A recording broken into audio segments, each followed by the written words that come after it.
예, 반갑습니다. 오늘 어버이 주일입니다. 그래서 설교 제목은 예수님의 삶을 좀 돌아보면서 생각해 보려고, 예수님의 12살 때, 이번 겨울 수련회 때와 또 우리 봄방학 캠프 때 우리 학생들에게 열심히 설교했던 내용이고, 또 우리 모두도 많이 들으면서 또 은혜도 되고 했던 귀한 말씀입니다. 저는 아주 많은 깨우침이 있었습니다. 우리는 하나님을 믿는 사람들입니다. 그래서 교회를 나와요. 하나님을 믿는 사람들은 그분이 말씀하셨다고 믿는 성경 말씀의 가치를 인정하는 것입니다. 그런데 그 성경 말씀에 보면 하나님이 어떤 분인지에 대해서 나와 있습니다. 그리고 그분이 우리를 얼마나 사랑하셨는지에 관해서 나와 있고요. 그리고 성경에서는 뭐라고 말하냐면 하나님을 믿는 것, 또 그분의 말씀을 따르는 것이 우리들에게 생명과 평안함을 가져올 것이라고 분명히 말하고 있습니다. 또한 그리고 통체적으로 말하기를 성경 말씀을 하나님의 말씀, 또 다른 말씀으로는 생명의 말씀이라고 이렇게 말하고 있습니다. 왜냐하면 그 하나님의 말씀은 우리들에게 생명의 양식이 되어서, 생명의 양식이 된다는 것은 우리들의 생명을 얻게 하는 귀중한 양식은 하나님의 말씀이다 라고 하는 것 때문이죠.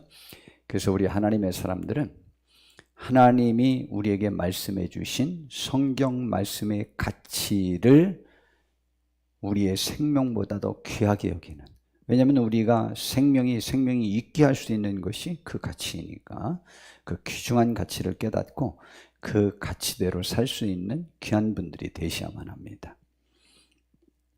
그래서 로마서 5장 8절에 보니까 육신의 생각은 사망이요 영의 생각은 생명과 평안이다 라는 말씀이 있습니다. 육신의 생각은 사람의 뜻대로 살려고 하는 생각을 말하고, 또 영의 생각은 하나님의 말씀의 뜻대로, 하나님의 뜻대로인데 하나님의 뜻은 하나님의 말씀에 나와 있죠.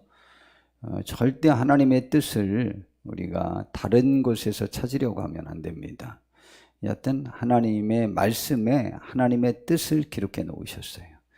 그러니까 하나님의 뜻을 우리는 많이 찾는 분들이 되셔야 되고, 그 하나님의 말씀을 찾는 이유는 하나님의 말씀, 하나님의 뜻을 깨달아서 그것대로 행하여야 내가 생명, 구원을 받고 진정한 평안을 누릴 수 있다라는 믿음을 가지고 우리는 그러한 삶을 사셔야만 합니다.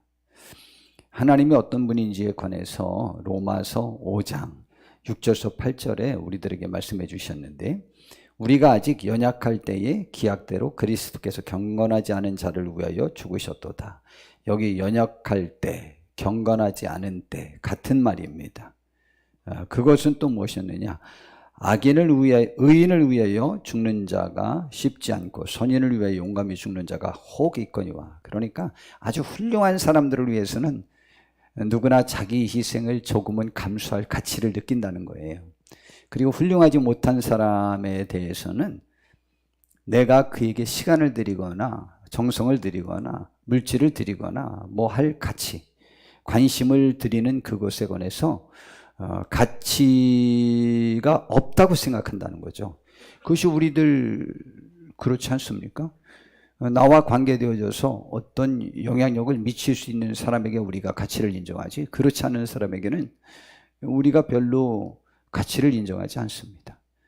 자, 그런데 여하튼 하나님께서는 우리가 아직 연약할 때, 또 경건하지 않을 때에, 그런데 그렇게 하겠다고 약속하신 일을 하셨다는 거죠.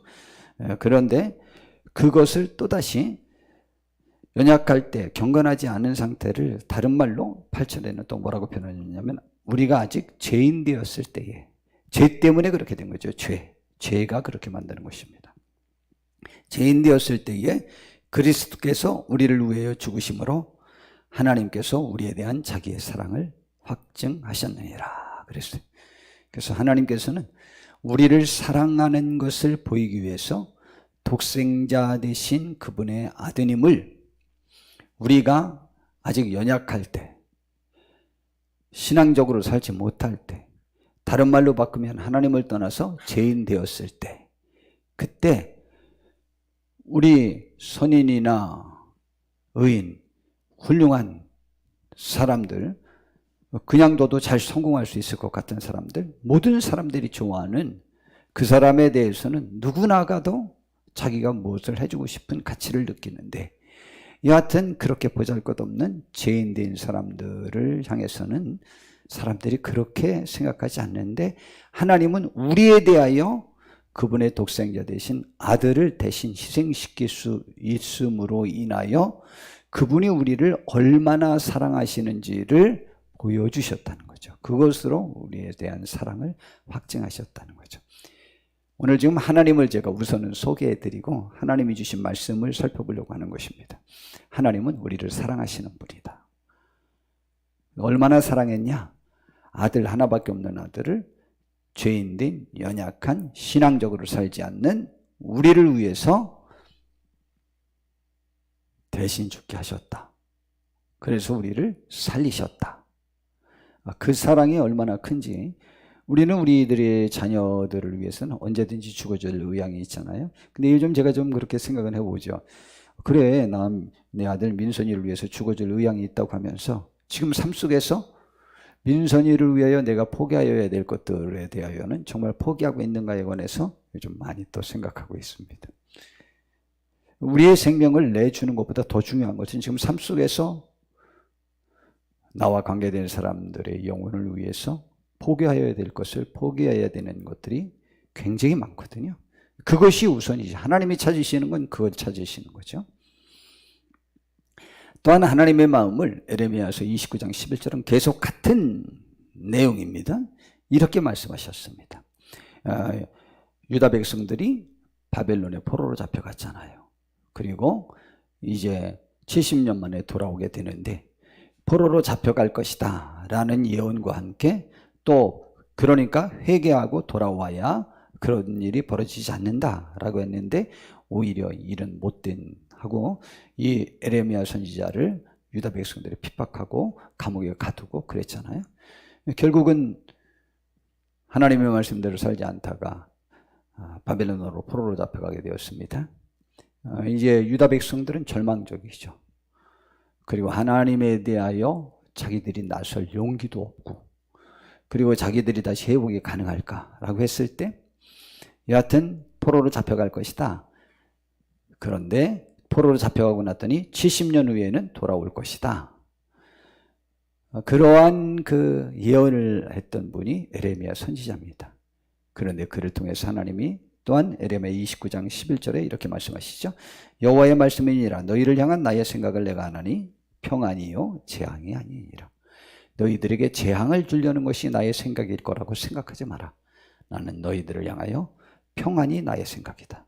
그리고 너희에게 미래와 희망을 주려고 내가 이런 일도 허락했다 라는 말씀이죠.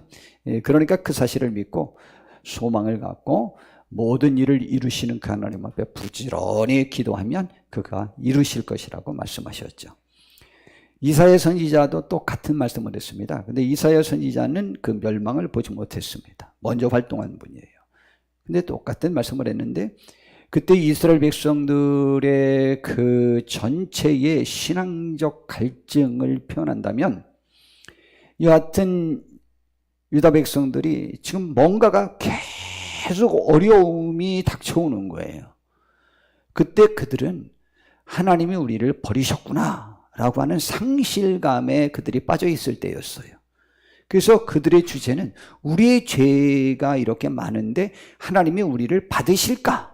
라는 것이 많이 있었기 때문에 이사야 선지자는 전체가 이스라엘 백성들에 대한 하나님의 택하심, 하나님의 구원의 계획, 그리고 하나님과의 관계성을 말하면서 이스라엘 백성들의 자존감을 회복시켜주는 그 회복의 그 예언이죠. 그래서 회복의 정점에 예수님이 계셔서 예수님에 관하여 가장 그림을 보듯이 비디오를 보듯이 그 현장에 있었던 것처럼 예언한 분이 바로 이사야 선지자죠. 그가 이스라엘 백성들에게 이러한 말을 하죠. 유다 백성들이죠. 특별히 너희는 여호와를 만날 만한 때에 찾으라. 가까이 계실 때 그를 부르라 그랬어요. 근데 지금 이스라엘 백성들이 가장 하나님과의 관계에서 상실감을 호소하고 있었을 때였거든요. 우리들이 감히 라는 그러한 때였어요. 근데 그때가 가장 가까이 있을 때일 수 있다는 거예요. 악인은 그의 길을, 불의한 자는 그의 생각을 버리고 여호와께로 돌아오라. 그리하면 그가 긍휼히 여기시리라. 우리 하나님께로 돌아오라. 그가 너그럽게 용서하시리라. 계속 용서해 같은 말씀이죠. 그래서 1장에서는 너희의 죄가 진홍 같을지라도 눈과 같이 희게 해주실 것이라는 말씀이 그런 데에 나오는 거죠. 처음에 아주 1장, 2장에 그렇게 시작하잖아요. 그러면서 하나님의 생각을 말합니다. 이는 내 생각이 너희의 생각과 다르며 내 길은 너희의 길과 다름이니라. 여호와의 말씀이니라. 이는 하늘이 땅보다 높음 같이 내 길은 너희 길보다 높으며 내 생각은 너희 생각보다 높으니라. 그래서 우리를 생명과 평안으로 인도할 목적을 하나님은 갖고 있다고 하는 거예요. 근데 저는 오늘 지금 하나님과 우리와의 관계성, 하나님이 어떤 분인지, 우리들을 향한 그분의 생각을 이렇게 전하면서 저에게 아주 지금 이제 제 마음속에 굉장히 강력하게 닿는 건데, 그러니까 하나님 좋지 않아요? 하나님이? 왜냐면은요, 하나님이 너희가 나와 관계하려면 지금부터 연봉이 7천만 원 이상이어야 한다. 아니면 우리 한국 귀족 노조분들이 그들은 1억 넘는 분들이 굉장히 많거든요. 그들이 계속 그 사장님과 회장님들에게 살과 피를 빨아먹어서, 우리 노동자의 살과 피를 빨아먹어서 출세한 사람들이라고 그들을 없애버려야 된다고 아직도 생각하고 있잖아요. 그런데 여하튼 그럼 연봉 1억 보장되어야 된다든가, 뭐 학력은 혹은 학교는 어느 정도는 나와야 된다든가, 또 그리고 사회적 지위는 어느 정도 되어야 된다든가, 외모는 어느 정도 되어야 된다든가, 뭐 이런 것들을 우리들에게 제시하면 이건 이미 정해진 거죠, 관계가. 그런데 하나님은 매번마다 죄의 문제만 다룬다는 거죠. 근데 우리는 그게 제일 어렵다고 그러네요. 제일 쉬운 문제죠. 누구나 할 수 있는 일이에요. 마음만 바꾸면. 그러니 마음으로 하는 것은 한 것이 없이 얻는 것이라고 그러는 거예요. 마음만 갖고 모든 걸 얻을 수 있는 것. 행한 것 없이 받는 거라고 그러는 거예요. 그러니 참 좋죠. 하나님은 그런 분이에요. 우리 마음만 바꾸면 돼요. 마음만 바꾸면 천지를 창조하시고 사람을 죽이고 살리고 높이고 낮출 수 있는 현재와 미래, 과거 모든 것들을 주관할 수 있는 그분이 우리의 아버지로서 우리에게 필요한 모든 것들을 채워주시기로 작정하고 기다리고 계신다는데, 그래 우리 안 하는 것보다 몇 갑절, 아주 뭐 몇백 배, 몇천 배 비교할 수 없을 만큼 신앙생활을 하는 것이 안 하는 것보다 쉬운 거예요. 세상을 이길 수 있고 나의 삶을 이길 수 있고 모든 세파가 나를 지배하지 못하는 것이죠. 그 하나님이 우리들에게 가장 중요한 말씀을, 뭐 성경 말씀이 다 중요하고 제가 오늘 드리고자 하는 말씀의 주제는 하나님의 말씀이 생명의 말씀이니까 생명과 관계된 말씀을 하신 것이 생명의 말씀이냐, 모든 말씀이 다 생명의 말씀이냐, 모든 것이 다 생명의 말씀이라는 것이죠. 모든 것이 다 축복의 말씀이라는 것이죠. 모든 것이 똑같다는 것이죠. 그런데 예수님께 바리새파 사람들이 꽉 집어서 가장 중요한 것, 굳이 말하면 전체 말씀을, 성경 전체 말씀을 한마디로 요약한 것이 뭐냐라고 이렇게 물어봤단 말이죠. 거기에 예수님이 답변하시잖아요. 뭐라고 답변하시냐면, 한 율법사가 예수님께 물어봤어요. 마태복음 22장 34절부터 보니까, 선생님, 율법 중에서 어느 계명이 큽니까? 그랬더니 예수님이 말씀하시기를, 신명기 6장에 나와 있는, 이건 이스라엘 백성들 전체는 그 말씀이 가장 성경 중에 중요한 말씀이라고 생각해서 이스라엘 백성들은 그 말씀을 기록해가지고 여기 그 성경 귀절을 적은 그 종이를 여기다 넣어가지고 여기다 메고 다니고, 제사장들은 그 정도까지 좌우지간 문에도 뭐 바깥에도 집안에도 모든 곳에서 다 써놓고 자녀들을 가르치라고 한 말씀이 그 말씀 아니에요? 뭐냐? 내 마음을 다하고 목숨을 다하고 뜻을 다하여 주 너의 하나님을 사랑하라 하셨으니, 이것이 첫째 되는 것이요. 그러니까 하나님을 사랑하라. 이것이 성경 전체의 가르침 중에 첫 번째다. 그럼 두 번째는 뭐냐? 그 다음은 이거랑 똑같은 건데, 첫째라고 해서 그게 더 중요하고 이게 더 중요하고가 아니고 둘 다 똑같은 건데, 하나 둘째도 그와 같으니 내 이웃을 내 자신같이 사랑하라 하셨으니 이 두 계명이 율법과 선지자의 강령이니라. 이것도 참 아쉽죠? 나 자신을 사랑하지 않는 사람들 많거든요. 그러니까 남을 사랑하지 못해요. 나 자신을 사랑하는 사람이 남을 사랑합니다. 내가 불안한 사람이 어느 단체에 가서든 불안을 조장하고, 내가 안정된 사람이 어느 단체에 가서든 어느 관계에서든 안정, 평안의 축복을 재생산합니다.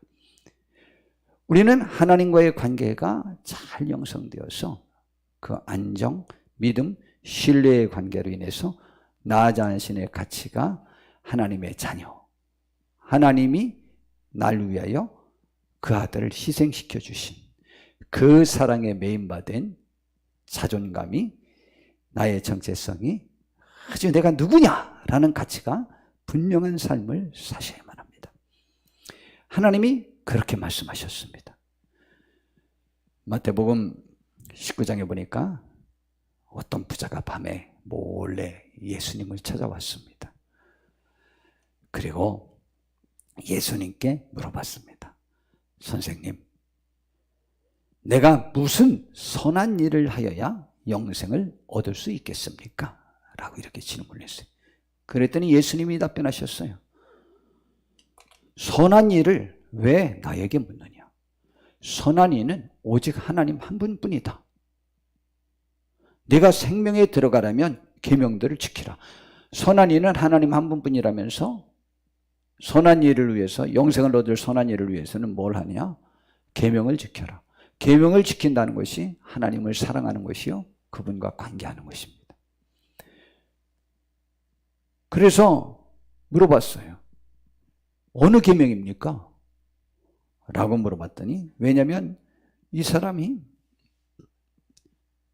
이제 뒤에 말하지만 다 지켰다고 그러거든요. 예수님이 제안하는 계명을. 뭐 지금 우리가 성경 전체를 보고 판단해 볼 때 바울 사도만큼 부자고 훌륭하고 절제된 사람이었습니다. 다만 한 가지 차이가 있다면, 바울 사도는 주를 위해서 그것을, 모든 것을 버리고 더 나은 가치에 예속될 수 있었던 복된 사람이었다면, 그는 그가 갖춘 자기의 자격 조건들을 버릴 수가 없었어요. 그게 참 안타까운 거죠. 아니, 이래도 주님이 안 좋아요? 이래도 하나님이 안 좋아요? 이래도 하나님의 사람이 안 좋아요? 이야, 진짜 좋잖아요. 누구나 다 하나님의 사람이 될 수 있어요. 그 조건에 예속되면 하나님의 사람이 될 수 없어요. 그분이 천지 창조하셨다니까요. 그분이 생명과 평안함을 주실 수 있는 분이라니까요. 그분이 죽이고 살리고 높이고 낮추고 미래까지, 과거도 지배하셨지만 현재도 지배하시고, 과거 우리가 지배할 수 있을 것 같다고요? 아니요. 우리는 과거에 예속되어서 나의 현재의 삶을 창출하고 현재의 삶이 미래를 예측할 수 있게 만들잖아요. 그렇기 때문에요, 과거를 우리가 지배하지 못해요. 지난 건 우리가 어떻게 할 수 있다고요? 남이 흔히 말하잖아요. 지난 걸 어떡하라고. 과거도 우리의 시간이 아니에요. 현재도 우리의 시간인 것 같아요. 한번 살아보셔요. 현재는 우리의 시간이 아니에요. 미래는 더더군다나 그건 신의 영역이에요. 현재는 내가 보면서도 못하는 거지만, 목사님 저도 그렇잖아요. 현재 내가 더 하나님 앞에 사로잡혀서 일을 잘하고 싶은데 현재도 못하잖아요. 그러니까 과거, 현재, 미래 다 하나님 것인데, 특별히 죽음 이후의 세상은 절대적으로 그분의 영향력이 있어요. 거기에는 사탄이 개입도 못해요. 여기에서는 사탄이 개입하고 인간의 욕망과 생각들이 지배될 수 있지만 죽음 이후에는 우리의 생각대로 되는 것 하나도 없어요. 물론 이 땅에서도 그렇지만. 그런데 이 아시온 참 훌륭한 이 부자가 예수님이 이렇게 답변하셨어요. 무슨 계명입니까? 그랬더니 살인하지 말라, 간음하지 말라, 도둑질하지 말라, 거짓 증언하지 말라, 내 부모를 공경하라, 내 이웃을 내 자신과 같이 사랑하라. 이것이 계명이다. 그러면은 하나님에 대한 어떤 마음은 참 좋은 마음을 갖고 있었던 모양이에요. 하나님을 사랑하라는 말은 언급 안 하고 이웃에 관한 이야기를 언급했어요. 근데 가난한 자를 돕고 나를 따르라는 이 말을 따를 수가 없었죠.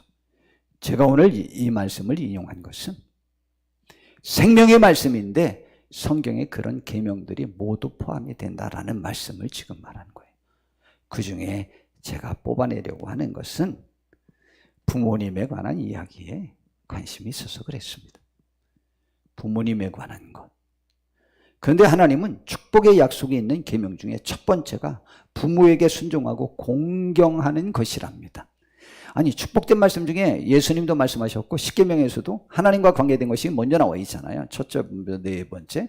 예수님이 또 말씀하실 때도 그걸 먼저 말하고 이웃에 관한 것은 두 번째로 말씀하셨잖아요. 그러나 한다면 진짜 축복에 관한 것, 계명 중에 어떤 계명을 지켰을 때 축복에 관련된, 우리 축복이라고 말했을 때 땅에서 잘 되고 장수하는 것 아니에요? 그것을 이룰 수 있는 축복된 계명 첫 번째가 뭐냐? 그럼 그거는 이 세상에서 잘 되고 땅에서 장수하는 것, 이거는 영혼의 구원과는 상관이 없잖아요. 그렇게 말씀하시면 지금 하나님이, 주님이 말씀하시고자 하는 그러한 관점에서 벗어난 거예요. 그 안에 다 포함이 되어 있는데 그것을 함께 누릴 수 있는 특별한 그 방법, 그것이 여러 가지가 있는데 다 그런 말씀인데 하나님 말씀은 그런데 우선적으로 하나님이 중요시 여긴 것이 있다는 것이죠. 그것이 뭐냐? 출애굽기 20장 12절에 보니까 내 부모를 공경하라. 그리하면 내 하나님 여호와가 내게 준 땅에서 내 생명이 길 것이라고 그랬어요. 효도하는 자가 오래 산다. 그런데 바울 사도는 에베소서에서 6장 1절부터 3절에 보니까 자녀들아 주 안에서 너희 부모에게 순종하라. 제가 주 안에서라는 말씀을 자주 말씀드렸잖아요. 근데 제가 어렸을 때 교회 다닐 때 성경을 해석할 때 주 안에서라고 하는 것을 하나님의 말씀 안에서, 굳이 말하면 하나님의 말씀 밖으로 나간 것으로 부모에게 더 잘하려고는 하지 마라 라는, 그러니까 부모가 요구하는 것이 하나님의 말씀과 어긋나면 그건 듣지 마라 라는 말씀으로만 저는 여지껏 배웠거든요. 그런데 그 뜻이 아니에요. 주님 믿는 사람답게 부모에게 순종하라. 그 부모나 남편은 어떤 경우, 또 상전도 어떤 경우 도를 알지 못하고 하나님을 알지 못하는 부모, 직장의 상사, 또한 남편일지라도 이게 전부 똑같거든요. 그렇게 순종하라. 이것이 옳다. 이 말씀이 무슨 말씀이라고요? 하나님의 말씀, 생명의 말씀. 그리고 네 아버지와 어머니를 공경하라. 이것은 약속이 있는 첫 계명이요. 그 약속이 뭐냐? 내가 잘 되고 땅에서 장수하리라. 그러니 우리는 이 생명의 말씀을 받으셔야만 합니다. 우리들에게는 단부 부모님이 있습니다.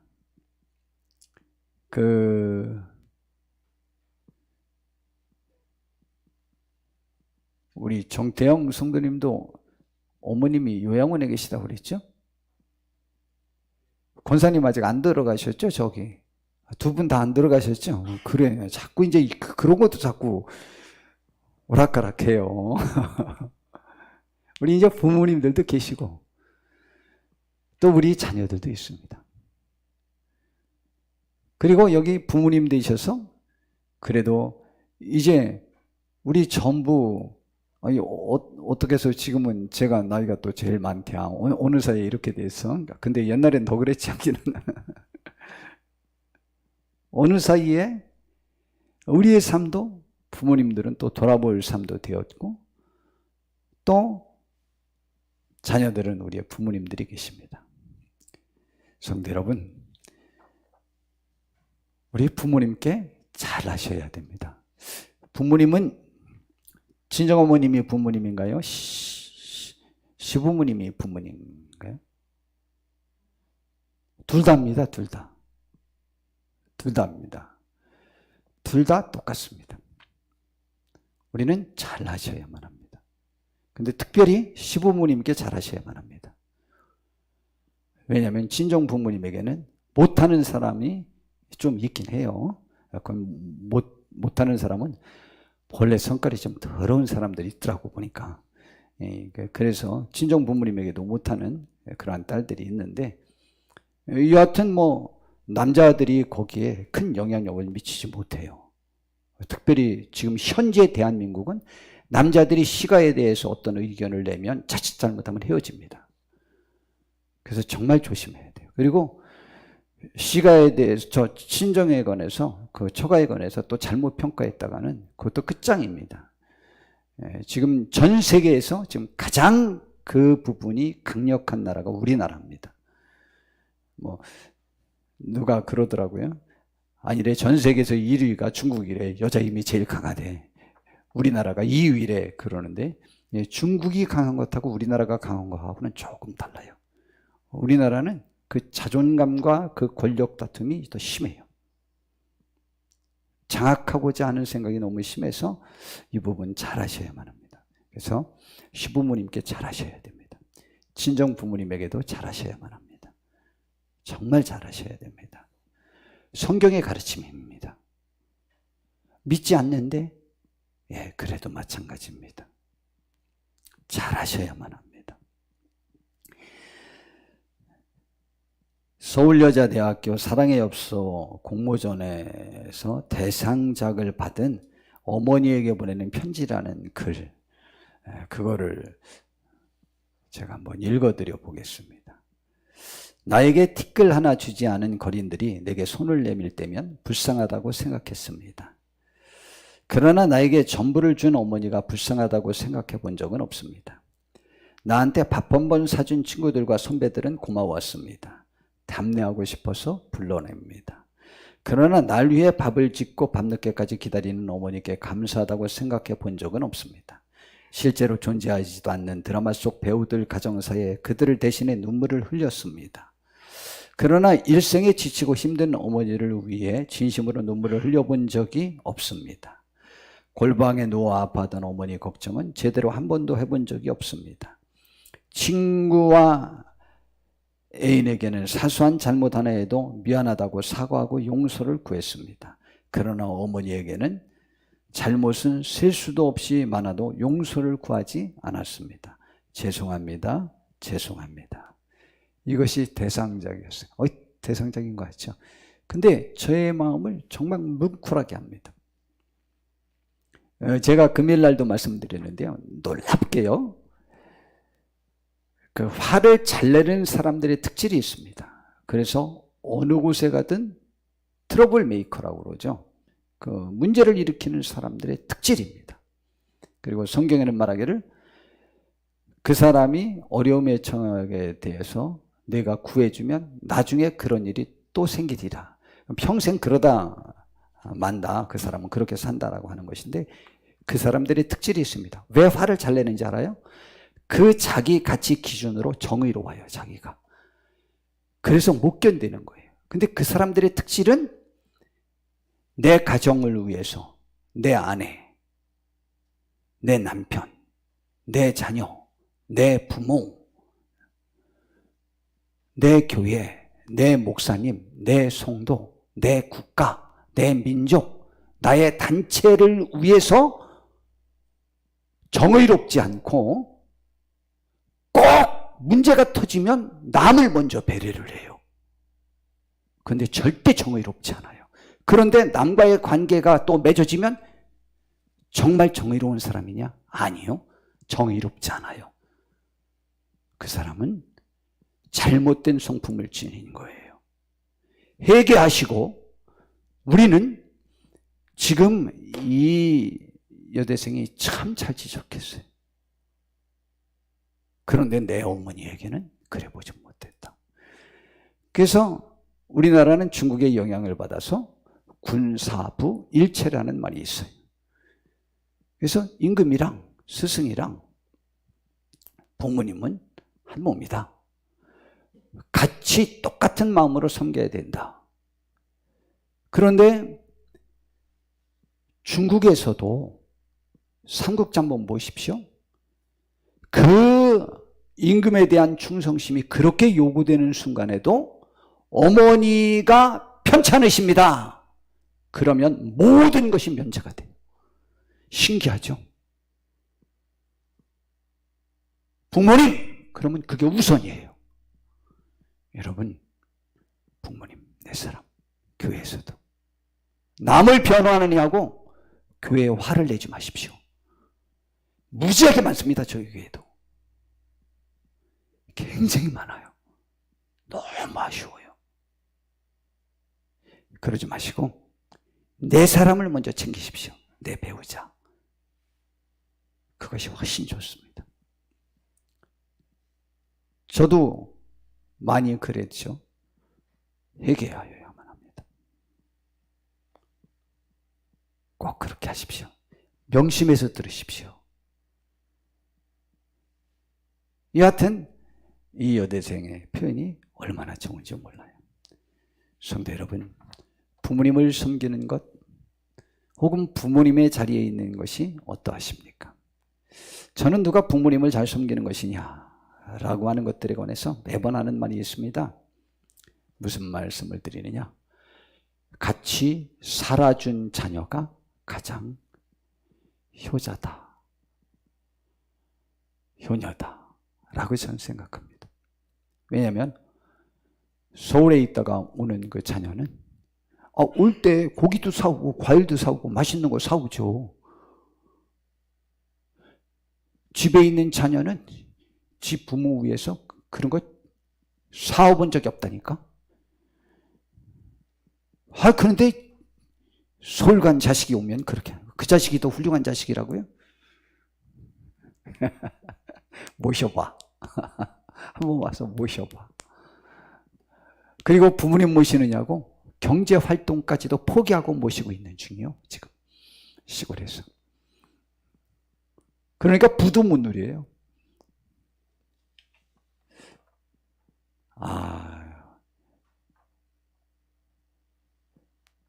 몇 주 전에 이런 기사가 나서 제가 어버이 주일날 사용하려고 아예 그때 미리 뽑아놨습니다. 그리고 여기에 설교문 미리 해놓은 곳에 예화를 들으려고 놓는 것이 있습니다.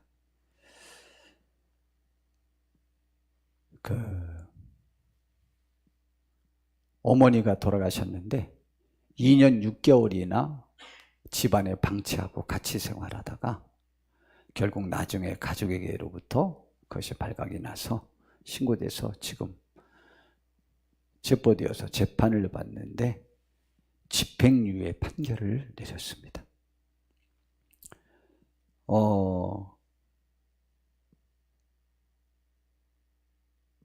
이 사람이 자기 어머니가 당뇨병에도 앓고 있고 여러 병에 앓고 있었는데 그거를 치료하자고 그랬더니 돈이 없는데 무슨 병원을 가냐고 하도 고집을 부려서 병원을 못 갔습니다. 그리고 이 어머니와는 모든 가족이 연락을 벌써 몇 년 전부터 완전히 차단하고 이 둘째 딸과만 생활하고 있었습니다. 그러니까 이 딸과 그 어머니와는 그 가족 전체가 아무도 연락을 받지도 않고 찾아와 본 적도 없고 몇 년 동안 5년 이상 계속 아무 관계를 하지 않고 있었어요. 그런데 이 사람이 좀 심신미약자예요. 그런데 하루는 어머니와 같이 TV를 보고 가서 잠을 자겠다고 가서 옆방에 가서 잠자고 와서 봤더니 어머니가 돌아가셨어요. 그래가지고 다른 모든 가족들에게 소녀까지, 그러니까 조카까지 전화, 문자를 굳이 말하면 10통을 남겨놨어요. 10통을 했어요. 아무도 안 받았어요. 그런데 그 딸이 나도 그냥 같이 죽어버려야 되겠다 라고 생각하고 두려워서 그냥 방치하고 죽으려고 하다가 그것이 2년 6개월이나 지난 거예요. 근데 그 중에 한 딸이 어머니가 연락 안 된다고 찾아왔다가 그 사실을 발견하고 신고를 해서 체포된 거예요. 어떻게 생각하십니까? 근데 법원에서 전부 살펴봤더니 실제 그 당일날 10건의 전화와 문자, 여하튼 모든 기록이 확보가 됐어요. 그래서 정상이 참작되어서 기소유예 말고 형 집행유예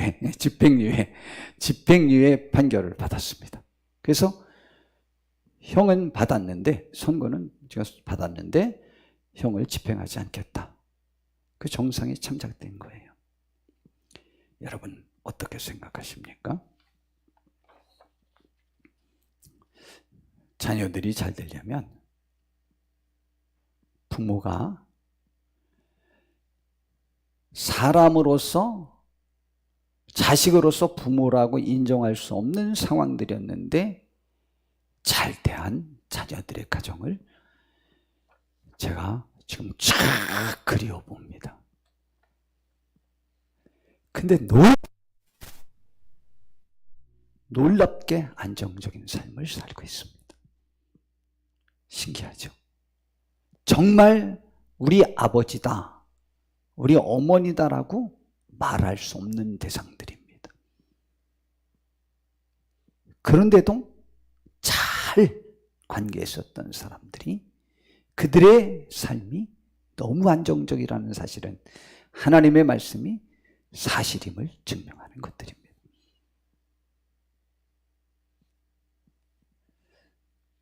예수님을 본받으려고 합니다. 12살 때 성전에 갔다가 유월절날 예수님이 우리 동네 사람들에게 예수님의 부모님이 예수님이 껴있을 줄 알고 3일 길을 가다가 보니까 없어서 물어보니까 없어서 성전까지 돌아왔어요. 돌아와 봤더니 성전에서 보니까 예수님이 율법학자들과 똑같은 권위로 지식이 풍부하게 주고받는, 묻기도 하고 대답도 하는 것들을 봤어요. 깜짝 놀랐습니다. 마리아가 말했어요. 어머니가, 예수야, 우리가 너를 얼마나 찾았는지 모른다. 그런데 예수님이 천연덕스럽게 답변했습니다. 어머니, 제가 아버지 집에 있어야 될 줄을 모르셨습니까? 사실은 임신하기 전에도 하나님께로부터 계시를 받아서 알고 있었지만 깜빡했죠. 그랬는데 예수님이 12살 때도 이미 자아 정체감이 분명했다는 거죠. 나는 하나님의 아들이고 세상을 위해서 죽으러 온 사람이다 라는 걸 알고 있었어요. 그런데 그 일에도 시점이 있는 것이죠. 때가 있는 거죠. 30살 때로 예수님은 계획했고 하나님의 계획도 그랬을 것이라고 분명합니다. 그런데 예수님께서 부모님을 따라 집으로 다시 올라갔습니다. 그런데 그때의 성경 말씀이 오늘 본문 51절에 보니까 함께 내려가사 나사렛에 이르러 순종하여 받드시더라. 예, 참 좋죠. 순종하여 받들었습니다. 그리고 52절에 보니까 예수는 지혜와 키가 자라가며 하나님과 사람에게 더욱 사랑스러워 가시더라. 12살 이후로부터 더 사랑스러워 가시더라. 세계 거의 대부분의 사람들은 12살 때부터 더 근심, 걱정을 부모님에게 끼치더라. 이게 맞는데, 그래도 한 10%는 그때도 부모님에게 이렇게 사랑스럽고 칭찬듣는 그러한 자녀가 있긴 하답니다. 그런 사람들이 더 잘 된다는 거죠. 좋다는 거죠. 그리고 예수님께서는 그렇게 30살까지 사셨어요. 예수님의 활동 기간 동안에 그의 아버지 요셉이 한 번도 나오지 않습니다. 학자들은 100%에 가깝게 요셉은 일찍 죽었다라고 생각합니다. 그래서 목수의 일을 하면서 그의 동생들과 어머니를 섬기고 같이 예수님이 양육한 겁니다. 맏아들로서. 그리고 이제 예수님이 죽게 되어서 십자가에서 마지막 죽음을 맞이하기 직전에 놓였습니다. 그런데 자기 십자가 앞에서 눈물 흘리는 자신의 어머니 마리아를 봤습니다.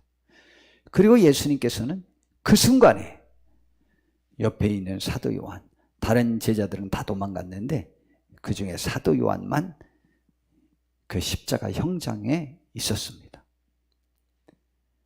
예수님에게 말씀하셨습니다. 어머니, 당신의 아들입니다. 그리고 요한에게는 보라, 내 어머니니라 라고 말해서 예수님의 친동생들, 야고보와 이런 사람들이 있었거든요. 그랬는데 그들이 예수님을 모신 것이 아니고 사도 요한이 자기 집에서 예수님의 어머니 마리아를 모셨습니다. 여러분, 어려서부터 효도하였던 예수님, 젊어서도 부모님을 모시더니 돌아가실 때도 하나님의 뜻을 이루어야 되는 큰 일 앞에서도 어쩌면 소소한 개인 일일 것 같아 보이는 그 일이지만 그 일을 중요하게 이루신 그 효도하신 그 예수님을 우리는 본받으셔야만 합니다. 우리는 모든 것에서 예수님을 생각하고 예수님을 본받으면 최고의 축복에 동참하게 됩니다. 예수님에 대해서 히브리서 12장 2절에는 우리에게 이런 말씀을 줍니다. 믿음의 주여 또 온전하게 하시는 이인 예수를 바라보자. 그는 그 앞에 있는 기쁨을 위하여 십자가를 참으사 부끄러움을 개의치 아니하시더니 하나님 보좌 우편에 앉으셨느니라. 예수님을 바라봐야 돼요. 그는 천국에서 옛날에 하나님과 누렸던 그 모든 그 기쁨, 그것을 바라보면서 이 세상의 어려움을 극복했다는 거죠. 우리도 예수님의 그 삶을 바라보고 본받아서 현재의 어려움을 천국의 가치를 바라보면서 이기는 사람이 되자 그랬어요. 하나님이 우리에게 이런 말씀을 주셨습니다. 네 부모를 공경하라. 그리하면 네 하나님 여호와가 네가 준 땅에서 내 생명의 길이라고 말씀하셨고, 자녀들아 주 안에서 너희 부모에게 순종하라. 이것이 옳으니라. 네 아버지와 어머니를 공경하라. 이것은 약속이 있는 첫 계명이니 이로써 내가 잘되고 땅에서 장수할 것이라고 했습니다. 성도 여러분, 우리 한번 잘 모셔봅시다. 그리고 순종하고 공경해 봅시다. 이것은 복된 일이요, 생명의 길이요, 잘 되는 일이요. 하나님의 은혜가 저와 우리 모든 성도님들에게 함께 하시기를 진심으로 바랍니다. 이전보다 더욱더 하나님의 말씀의 가치 때문에라도 우리들의 부모님들을 돌아보는 귀한 은총이 있어지는 축복된 하늘의 사람들 되어서 하나님이 우리에게 약속한 이 모든 축복을 받아 누리기에 부족함이 없는 저와 우리 모두가 될 수 있는 은혜가 함께하기를 진심으로 바랍니다. 기도하겠습니다. 하나님 아버지, 우리를 인도해 주시고 복 주시옵소서. 하나님이 함께해 주셔서 주의 말씀이 생명의 말씀임을 인식하고 그 말씀에 따라 우리는 부모에게 순종하고 공경할 수 있는 축복이 있어지게 하옵소서. 예수님의 이름으로 기도드렸습니다. 아멘.